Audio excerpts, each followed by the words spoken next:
Before we get started on our update all about the Madison Scott case, I wanted to see if we could also try to help another family that is missing their loved one. It has been over a month since Elizabeth Banoczi, who goes by River and uses he/him pronouns, has been seen by his family. Missing since April 22nd, 2023 from Colorado Springs, Colorado. River is 16 years old with light brown hair, brown eyes, standing at 5 feet 5 inches tall and weighing around 115 pounds. He may still be in the local area, but he might also travel to Commerce City in Colorado or to California.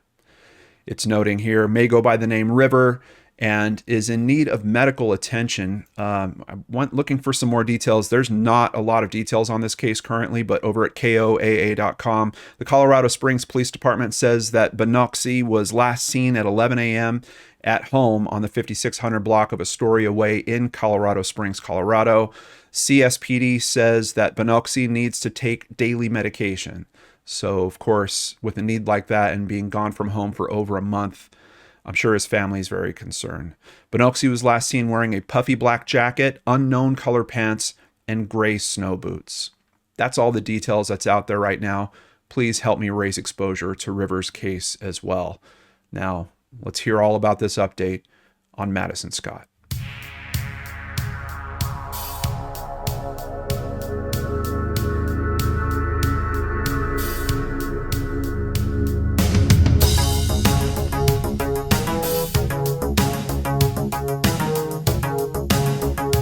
Welcome back to a very special Brain Scratch Searchlight update. I'm John Lordan. Thank you so much for caring about these cases like I do.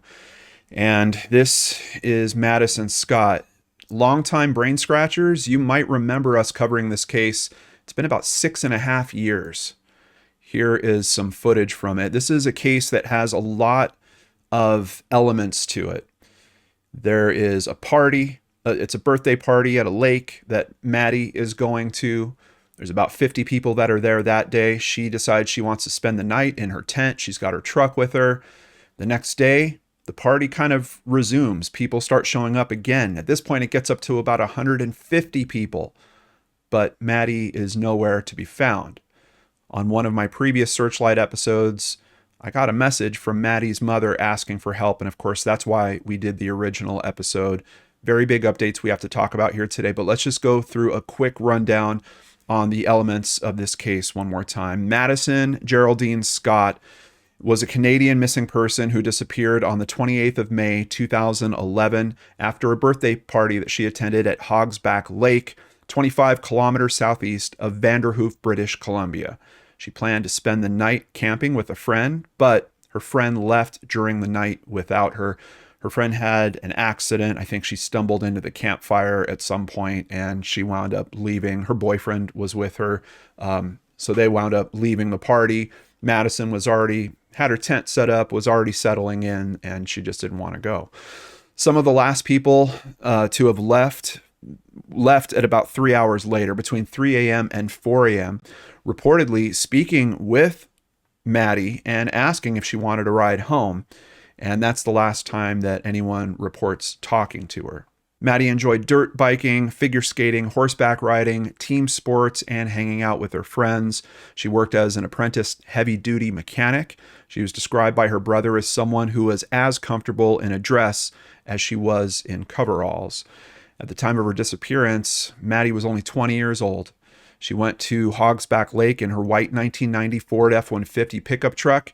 There was a number of items that she took with her that stayed basically with her truck and her tent, kind of raising a lot of more suspicion around this case.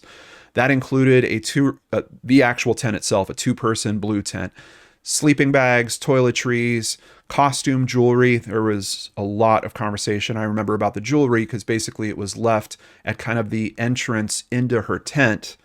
And when you have 150 people show up at a lake, like, did no one think to open up the tent, take a look there, including her friend? Her friend came back the next morning, saw that everything was still set up, but at that point didn't notice that there was some of Maddie's rings that were left in the doorway to the tent. Just when it comes to the items in this case, there's a lot of them, and it really at least for me, very quickly pointed to something's wrong here. She's leaving a lot of really important stuff behind. And it just makes you think, was she taken away from this scene, or what happened around this? Items in the open bed of the truck included a hatchet, a cooler with wine and beer, a gas can with some gasoline, and motorbike tools. Inside of her truck, which was locked, she had some clothes, her purse, an expensive camera. Numerous items were known to be missing at the time of her disappearance. These items include the clothes that she was wearing, an iPhone 4 with a robin's egg blue case, and a large cluster of keys on a Gothic-style lanyard. I was hoping that one of these items was going to be the thing to pop up to help Maddie's family learn where she was. Now, her case kind of got attached to the Highway of Tears. I wasn't a big fan of that when I originally covered this 6 years ago, and now, especially with how much I've learned about MMIW, missing and murdered Indigenous women and persons, actually now MMIWP, it's almost a shame to me that Madison's case kind of gets attached to this. If you look into kind of what they describe as the Highway of Tears here, this is really an important statement for MMIW. This is about a phenomenon that's happening in this area where women are seemingly being attacked. And some of these crimes have been figured out. There were a few serial killers that were operating around this area. Many of these disappearances haven't been figured out.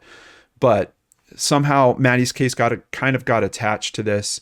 And I don't know that it's necessarily helpful. I covered this really in depth in the previous video. So if you guys want to check that out, I'll have a link to that video in the description box down below. I don't want to completely retread everything on it, but I think it's really important that Highway of Tears becomes to mean more for missing and murdered Indigenous women. I do appreciate that it kind of helped bring Maddie's case maybe a little more exposure, but I hope the reverse is also happening, where Maddie's case is helping some of these MMIW cases as well. Continuing at cbc.ca, a decade after Madison Scott disappearance, parents continue to call for witnesses. This is an article from back in 2021. Her family, as active as it was for her mom to reach out to a little YouTuber and ask for help, it seems like they really have never stopped. They have kept the effort up pretty much full pace. Of course, COVID threw everyone for a loop. One of the annual events that they usually had, they didn't have that year. But outside of that, everything else has been really firing on all cylinders here. But just to kind of look back just a few years, back in 2021, they were announcing that they are continuing to offer a $100,000 reward for any information that will lead to an arrest of suspects responsible for her disappearance. And we have her father being quoted here as saying, "It's definitely really hard to believe it's been 10 years since then." Her hockey teammate, Teresa Phillips, has been running the Help Find Madison Scott Facebook page. There's also a really good website. I'll have a link to the website down below as well. I don't know who's running the website. I have a feeling maybe it's this same friend or maybe it's another one, but I've always appreciated the tone that comes up with that website. And of course, we made a donation to that website previously. Family and friends organize a poker ride for hikers, horse riders, and all-terrain vehicles every May on the trail where Maddie went missing. Very important annual event that happens. And as a matter of fact, it happened again this year. And I don't think anyone at that event knew about the news that was about to drop just a matter of days later. "Until we have answers, we don't stop looking," said her friend Phillips. It's just that simple. And it's also that obvious. This has really been a strong, sustained effort for 12 years. Almost 12 years to the day. You can see they have a counter here. We're just 2 days past the 12-year mark at madisonscott.ca. And the newest post kind of says it all. "Such a sad day," posted on May 29th, 2023. "We have held on to hope for 12 long years that Maddie would be found alive. Now we know she is truly missing from our lives. Remains have been found." What do we know about that? What can we learn about that? Is that going to give us some insight into what happened to Maddie 12 years ago? Some, but as with numerous discoveries of this nature, with that one answer, we get several more questions. Let's go ahead and take a look at the RCMP, the Royal Canadian Mounted Police, and their official press release on this from May 29th, 2023. RCMP can confirm that there has been a significant investigational development into the disappearance of Madison Maddie Scott. Maddie was reported missing on May 29th, 2011, and was last seen at approximately 3 a.m. on May 28th, 2011, while at Hogsback Lake celebrating a friend's birthday. The investigation has been led by BC RCMP Major Crime in support of Vanderhoof RCMP. Police are currently executing a search warrant at a rural property on the east side of Vanderhoof. The area has been secured, and additional resources are anticipated to be on scene for as long as may be required. We can confirm that the property is associated to the discovery of Maddie, who has been positively identified by BC's Coroner's Service.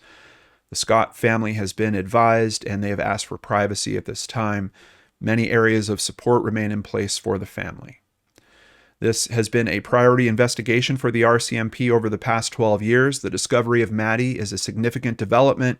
However, this investigation remains an active and ongoing missing persons investigation where foul play has not been ruled out, said Corporal Madonna Saunderson with the BC RCMP communications team. No charges have been laid. Anyone with information is asked to call one of the tip lines. I have both of the tip lines down below. And if you have to remain anonymous for any reason, there's also a Crime Stoppers number that you can use down there as well to send in that information. So off of reading this press release, I'm not even sure if I get that they're executing a search warrant at a property. I'm not initially sure if her remains have been found at that property or were her remains found somewhere that led to something that led to that property. It's kind of hard to tell with how this is worded. Thankfully, some of the local news sources have been digging in there, getting some clarification. The spokesperson has been interviewed a few times from what it looks like. We'll hear a little bit from her as well as we roll through this.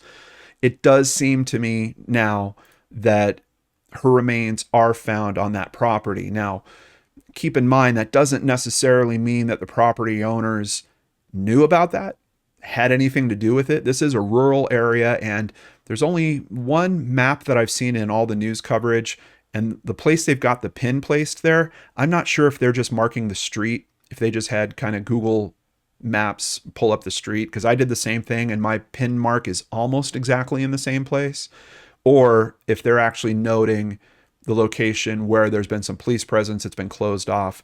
But it's kind of a ridge of trees. Let me go ahead and pull it up. We can just take a look at this real quick. So South Slope Road has been what has been noted in local media. And just right off the bat, take a look at this distance. We got Hogsback Lake way down here. We've got at least 18 kilometers. I'm hearing some of the reporters say it's more like 25 kilometers.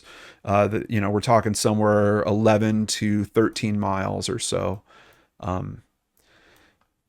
But this area here is what is being locked down. It's one of these residences, but I can tell you that the pin mark that I'm seeing isn't like, well, it's this particular house. If anything, it might actually be, let me check here. Is that a body of water? It's not even showing up on the map, but you see this kind of big dark section around here. The pin that they're showing on their news coverage is right in here. So I don't know if that is, it looks like it could be water. It might be some type of pond. But right off the bat, one of the things that I was wondering about in the previous video is she still at that location? And I was already kind of questioning it. I was like, outside of her being in the lake, and they had such great volunteer help. They had a guy that had a helicopter. He decided he was going to fly around looking for her. They had someone that had a boat with side scan sonar. He got into the lake looking for her. RCMP sent in divers. They went looking for her. They did not find her in that lake. And now we know why. It's because she wasn't there. She was over 10 miles away. How did that happen? Her vehicle, her tent, a lot of important items to her, all left back at the lake. Why would she have left them? How did she get separated from them? That's really one of the biggest questions at this point. So, and we have this being found on a property, which we've come to learn thanks to our talk about the Brandon Lawson case, and of course, Jason Watts' great work on that. We've come to learn how difficult it can be to find remains when they're on private property. And that's essentially what we have here. But that also raises another question. How did they get that search warrant? Typically, you need some type of information that makes sense to a judge to approve a search warrant for you to go ahead and execute that. I don't know if it works exactly the same in Canada, but I'm pretty sure it's similar to that mechanism. What's the information that they got 12 years after the fact that all of a sudden said, that's the property we need to go search and we're going to go search there? Are we talking a tip that was called in from the public? Are we talking some type of analysis that finally came through? One of the things that kind of stuck out to me, I rewatched my earlier video on this today, was her phone seemed to be working into Saturday. Basically, she goes missing very early Saturday morning. She's last seen between 3 a.m. and 4 a.m. They know that around 8 or 9 the next morning is when her friend Jordy comes back out to find her and doesn't see her there. So that's the range for when she goes missing. But her phone is still working at that point. It's at least ringing through. So I always wondered, was there any ping information on that?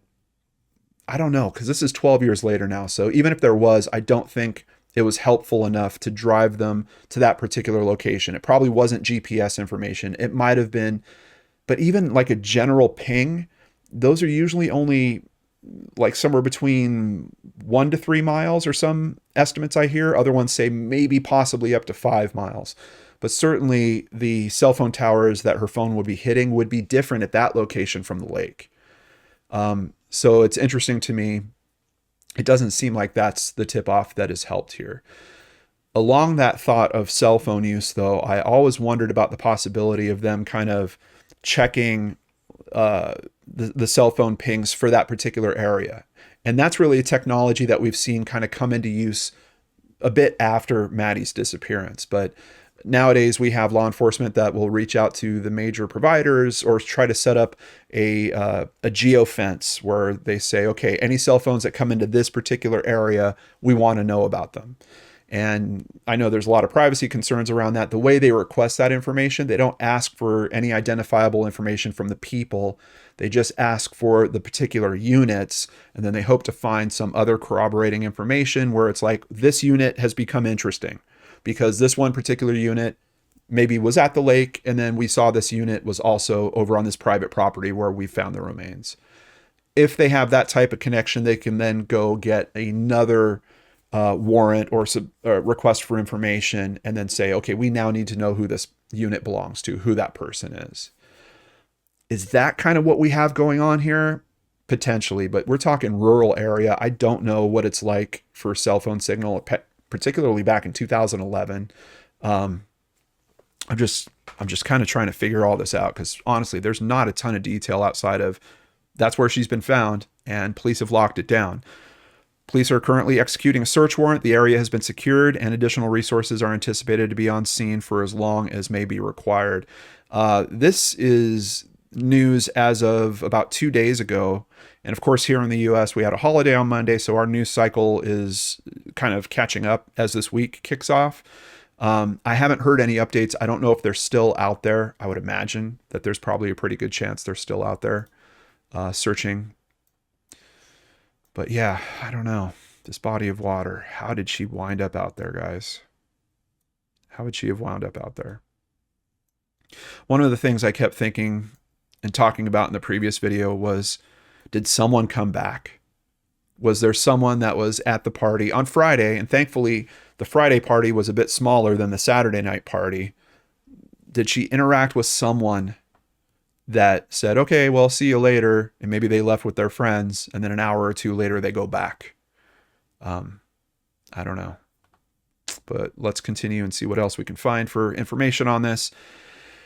This KelownaNow.com is really pointing it out. The timing is almost inconceivable. They wrote 2 articles about this case, or published 2 articles on the same day. The first, let's roll down to it. Here's the original story. This was meant to just be an annual story that, hey, we've hit the 12-year mark for Maddie's disappearance. And that kind of got superseded. You can see they posted that story at 10 a.m. By 11:35, they had a news story about her remains being found. To mark the solemn anniversary of her disappearance, the RCMP has renewed its appeal for information on the missing woman. We now know she is also deceased. Madison's family have missed out on watching her become a wife, mother, and aunt, noted an RCMP release. Madison and her family deserve justice and closure. This year, Madison will be 32 years old. She would likely be immersed in her career and may have even gotten married and had children. A lot that her family and Madison herself have missed out in with all this. And kind of a big question. The remains have been out there a long time. We have no information in terms of what type of remains we're dealing with, or even how much. We could be talking a few bones. If we are those going to be enough to tell us what really happened to Maddie? Is this criminal? Now, I know in the original investigation, there was a lot of quotes from the local press saying, hey, police think that there's some foul play situation that's going on here. There was nothing they could really press into much more than just theorizing about connections. There was a friend of Maddie's that had gotten into trouble and actually wound up murdered, but that was significantly out of this area. It was really just theorizing that it kind of led to. There was no direct, we think it's foul play because of this. There was indicators that I think made all of us think that it could be foul play. Most importantly, all these important items of hers being left behind, and then all these people coming the following day, no one seeing where she is, someone deciding to knock down her tent for some reason. I don't know. Let's continue at globalnews.ca and just get a little clip from Corporal Saunderson about what's going on with this case. It remains an active missing persons investigation where foul play has not been ruled out, and certainly we will continue our investigation to determine the information surrounding this case. And that's about all that she's going to give us. They're still considering foul play. I did find another article with just a couple of clarifications. It's not really going to help drive us towards a deeper understanding, but maybe trim off some of the theorizing in some way. Over at cbc.ca, Saunderson said Scott's body was found days ago, but didn't specify exactly when it was found. Neither did Saunderson say whether the information leading to Scott's discovery came from new information provided by the public. So we don't know. We don't know if it was a tip. We don't know if it was analysis.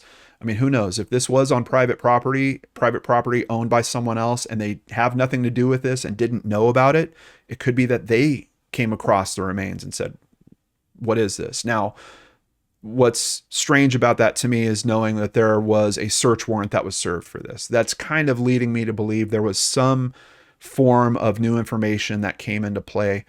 I'm really scratching my head saying, what could that be 12 years after the fact? How did this thing finally click into place?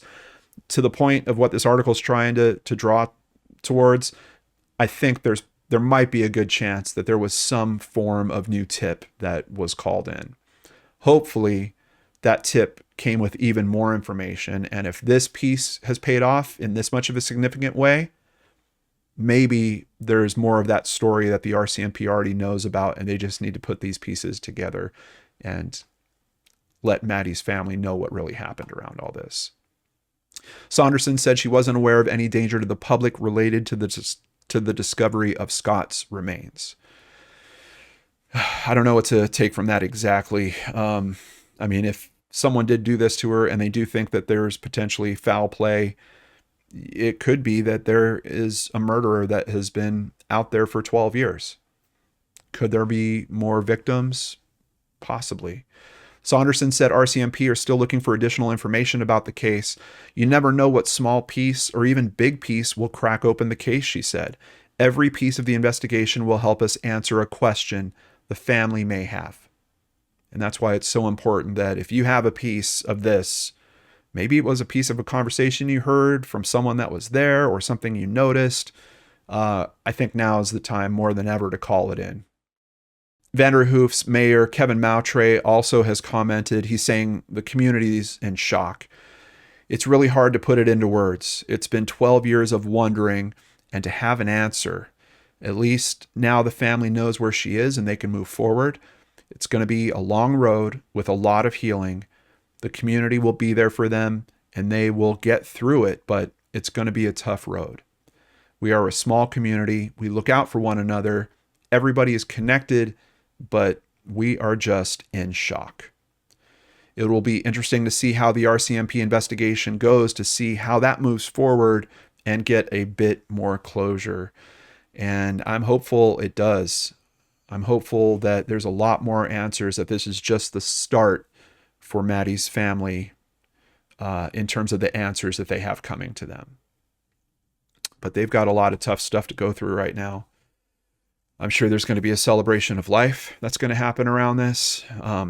Just the realities of understanding what state the remains are in. And then just the wondering, how did they get there? What happened? Is someone responsible? And if they are, how do we hold them accountable? So that's where it's at right now for the Madison Scott case. If there's any other major developments on this, I'll be sure to let you guys know right here on the LordanArts channel.